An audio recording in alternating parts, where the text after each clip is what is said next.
வணக்கம். திசைகளின் 10 மணி செய்திகள். முட்டை, மளிகை பொருட்களை திருடியதற்காக 6 மாத குழந்தையின் தாயாருக்கு 3 மாத சிறை. கடந்த சனிக்கிழமை ஒரு பல்பொருள் அங்காடியில் முட்டை மற்றும் மளிகை பொருட்களை திருடியதற்காக 6 மாத குழந்தையின் தாயாருக்கு கோலாலம்பூர் மேஜிஸ்ட்ரேட் நீதிமன்றம் இன்று 3 மாத சிறை தண்டனை விதித்தது. லினி அஹ்மத் என்ற 38 வயதுடைய அந்த மாது மேஜிஸ்ட்ரேட் ஐனா அசாரா அரிஃபின் முன்னிலையில் நிறுத்தப்பட்டு குற்றச்சாட்டு வாசிக்கப்பட்டது. அந்த மாது பிடிபட்ட தினமான ஏப்ரல் 19ஆம் தேதி முதல் தண்டனை அமலுக்கு வருவதாக மேஜிஸ்ட்ரேட் ஐனா அசாரா உத்தரவிட்டார். கடந்த ஏப்ரல் 19ஆம் தேதி கோலாலம்பூர் பிரிக்ஃபீல்ட்ஸில் உள்ள ஒரு பல்பொருள் அங்காடியிலிருந்து 374 ரிங்கேட் 69 காசு மதிப்புள்ள தனிப்பட்ட பராமரிப்பு பொருட்கள், ரொட்டி, முட்டை, பிஸ்கட், சோயா பால், டிஷ்யூ மற்றும் பர்பஸை உள்ளிட்ட 30 வகையான பொருட்களை திருடியதாக அவர் மீது குற்றம் சாட்டப்பட்டது. கூடுதல் பட்சம் 10 ஆண்டு சிறையும் அபராதமும் விதிக்க வகை செய்யும் குற்றவியல் சட்டத்தின் பிரிவு 380 கீழ் அந்த மாது குற்றம் சாட்டப்பட்டார். குற்றம் சுமத்தப்பட்ட மாதவுக்கு 6 மாத கைக்குழந்தை இருப்பதாகவும் நோய்வாய்ப்பட்ட அவரின் தாயாரையும் கவனிக்க வேண்டி இருப்பதாகவும் கடும் நிதி நெருக்கடியினால் அவர் இக்குற்றத்தை இழைத்திருப்பதாகவும் நீதிமன்றத்தில் தெரிவிக்கப்பட்டது. நாட்டின் பிரதான சுற்றுலா தலமான கந்திங் ஹைலண்ட்ஸில் கைகலப்பில் ஈடுபட்டதாக நம்பப்படும் ஒரு பெண் உட்பட 3 வெளிநாட்டவர்களை போலீசார் கைது செய்துள்ளனர். 32க்கும் 49க்கும் இடைப்பட்ட வயதுடைய அந்த மூவரும் கந்திங் ஹைலண்ட்ஸ் உதவி போலீஸ்காரர்களால் கைது செய்யப்பட்டதாக பந்தோக் மாவட்ட போலீஸ் தலைவர் ஜைஹா முகமது கஹர் தெரிவித்தார். சம்பந்தப்பட்ட வெளிநாட்டினர் கைகலப்பில் ஈடுபடும் காணொளி ஒன்று சமூக வலைதளத்தில் வைரலானதையும் அவர் சுட்டிக்காட்டினார். அந்த சுற்றுலா தலத்தில் தங்குவதற்கு ஹோட்டல் அறைக்கு 1500 ரிங்கேட் செலுத்திய பிறகும் தங்களுக்கு அறை கிடைக்காததால் எழுந்த அதிருப்தி பின்னர் கைகலப்பில் முடிந்ததாக ஜைஹா முகமது கஹர் விளக்கினார். அந்நிய தொழிலாளர்களை தருவிக்கும் ஏஜென்ட் ஒருவரிடம் 20,000 ரிங்கேட் லஞ்சம் பெற்றதாக நீதிமன்றத்தில் குற்றச்சாட்டை எதிர்நோக்கியிருக்கும் மலேசிய கினி செய்தித்தளத்தின் முதன்மை செய்தியாளர் பி நந்தகுமார் சுமார் 2 மாத இடைவெளிக்கு பிறகு பணிக்கு திரும்ப அனுமதிக்கப்பட்டார். நந்தகுமாருக்கு எதிராக மலேசிய ஊழல் தடுப்பு ஆணையம் கொண்டு வந்துள்ள குற்றச்சாட்டை கடுமையாக கருதிய மலேசிய கினி அலுவலக அளவில் சுயேட்சை விசாரணை குழு மூலம் இந்த குற்றச்சாட்டு தொடர்பில் விசாரணை மேற்கொண்டது. அதேவேளையில் இந்த விசாரணை முடிவரும் வரையில் அவரை பணியிலிருந்து தற்காலிகமாக இடைநீக்கம் செய்தது. எனினும் நந்தகுமார் குற்றம் இழைத்ததற்கான எந்தவொரு ஒழுக்க மீறலையும் புரியவில்லை என்பது விசாரணையில் தெரியவந்துள்ளதாக தெரிவிக்கப்பட்டுள்ளது. அண்மையில் மலேசியாவிற்கு அதிகாரத்துவ வருகை மேற்கொண்ட சீன அதிபர் ஜி ஜின்பிங்கிற்கு தனிப்பட்ட முறையில் தாம் வழங்கிய நினைவு சின்ன விவகாரத்தை பெரிதப்படுத்த வேண்டாம் என்று போக்குவரத்து அமைச்சர் ஆந்தனி லாக் கேட்டுக்கொண்டார். கடல் நாகம் வடிவில் வழங்கப்பட்ட அந்த நினைவு சின்னம் தொடர்பில் நிருபர் ஒருவர் எழுப்பிய கேள்விக்கு பதில் அளித்த ஆந்தனி லாக், கலை வேலைப்பாடு மிக்க அந்த சின்னம் தற்போது சமூக வலைதளங்களில் பெரும் சர்ச்சையை ஏற்படுத்தி வருவதையும் சுட்டிக்காட்டினார். சீன அதிபருக்கு அந்த நினைவு சின்னம் தாம் தனிப்பட்ட முறையில் வழங்கியதே தவிர அரசாங்கம் சார்பில் அல்ல என்று ஜாசிகா பொதுச் செயலாளரான ஆந்தனி லாக் விளக்கினார். சுபங் ஜெயா புத்ரா ஹைட்ஸ் எரிவாயு குழாய் வெடி விபத்தில் பாதிக்கப்பட்ட 396 குடும்பங்களுக்கு 3 மாதத்திற்கான வீட்டு வாடகை பணம் வரும் வியாழக்கிழமை ஸ்லாங்கூர் மாநில அரசு பகிர்ந்து அளிக்கும் என்று மாநில மந்திரி பசார் டத்துஸ்ரீ அமருடின் ஷாரி தெரிவித்தார். வாடகை பணத்தை பெறுவதற்கு தகுதி பெற்ற குடும்பங்களுக்கு மாதத்திற்கு 2000 ரிங்கேட் வழங்கப்படும்.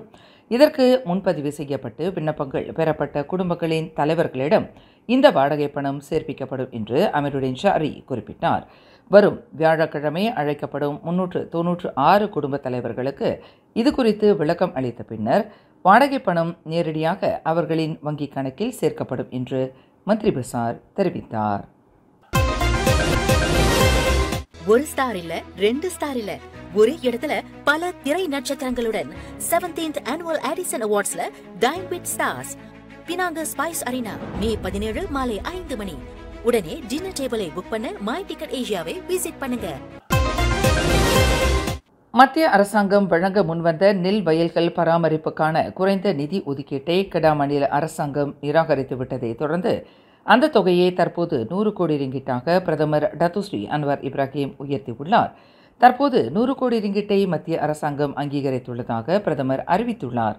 கெடா மாநிலத்தின் நெற்களஞ்சியத்தை பாதுகாக்கவும் பராமரிக்கவும் இந்த சிறப்பு நிதி ஒதுக்கீடு வழங்கப்படுவதாக பிரதமர் குறிப்பிட்டார்.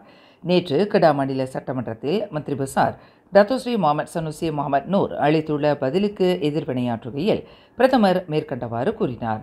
கெடா மாநிலத்தில் 1,13,000 ஹெக்டேர் பரப்பளவில் நெல் வயல்கள் உள்ளன.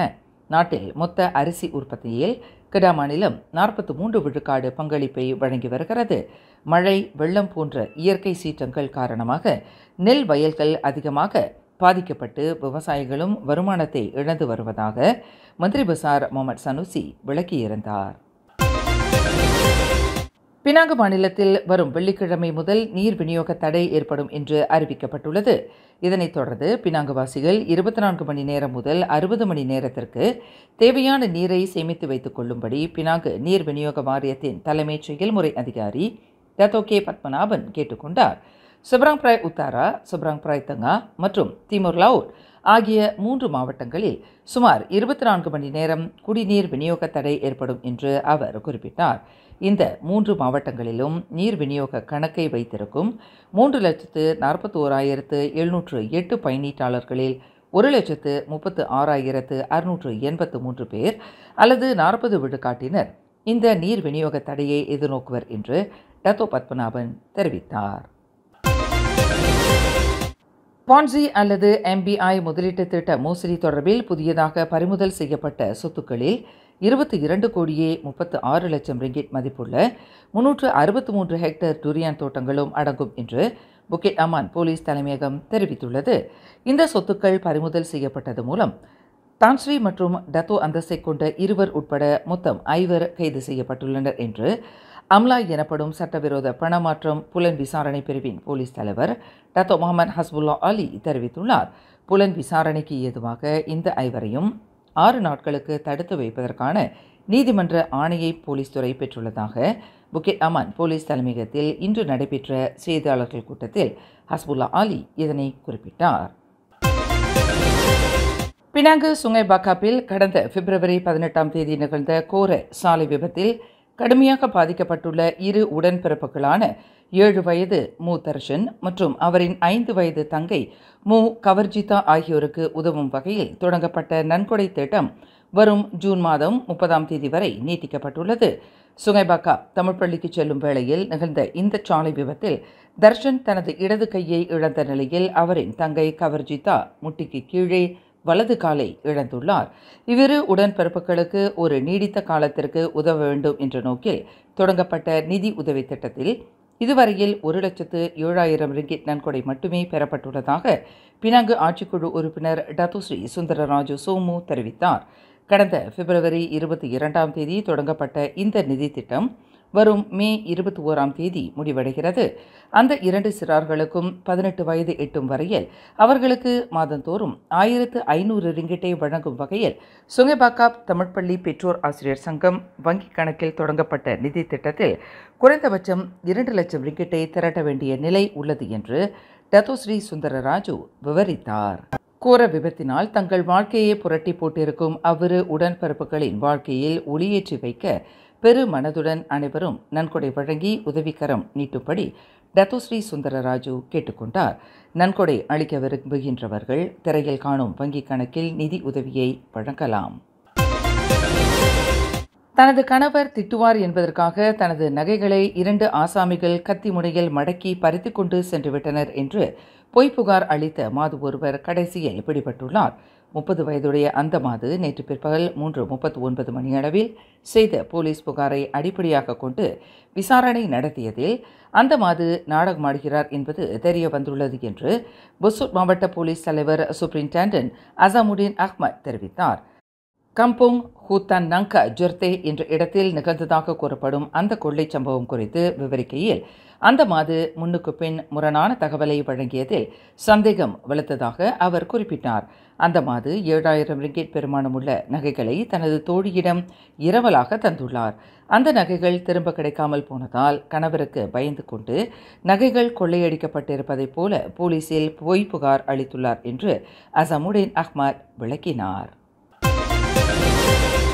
சுக்மா விளையாட்டு வீராங்கனை ஒருவரை பாலியல் பலவந்தம் புரிந்த குற்றத்திற்காக முன்னாள் உதவி பயிற்றுநருக்கு விதிக்கப்பட்ட 6 ஆண்டு சிறை தண்டனையை கொலத்ரங்கானு உயர்நீதிமன்றம் இன்று உறுதி செய்தது.